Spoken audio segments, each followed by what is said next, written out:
Makulimlim na hapon sa inyo mga lods. Today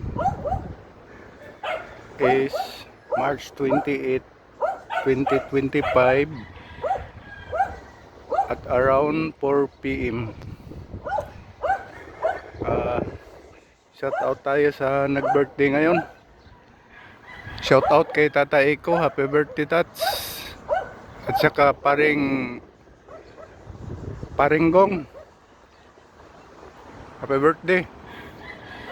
Sana masaya kayo ngayon, kayong lahat na nagbe-birthday. So, yung gagawin natin ngayon, nag-video ulit ako ng yung dragon fruit natin kasi yung kahapon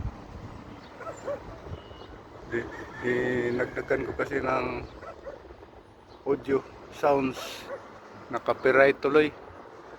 So magre-upload ako. Ayan, ito yung dragon fruit natin na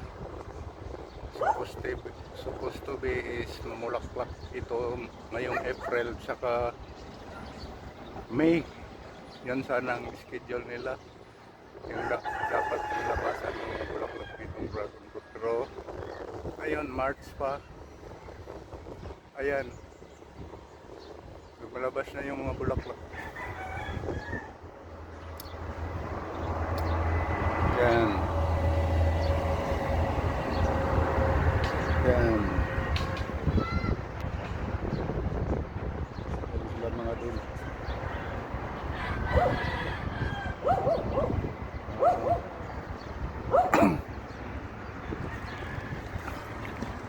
Palabas pa lang.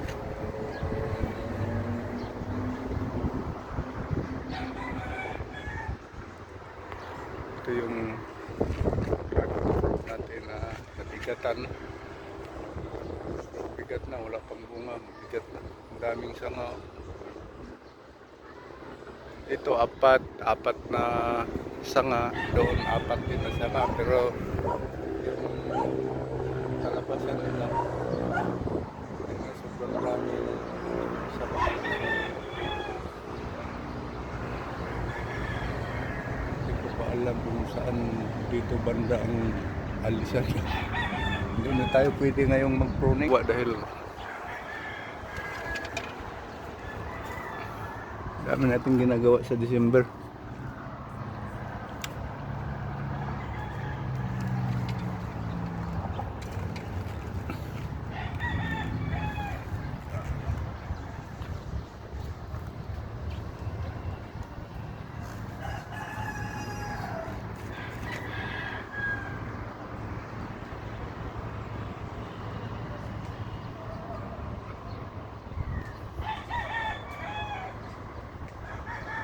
Meron pa dito sa harap ng bridge, pero karamihan ang lumalabas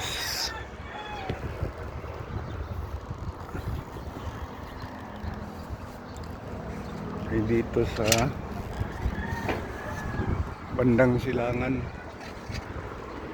aming lumalabas.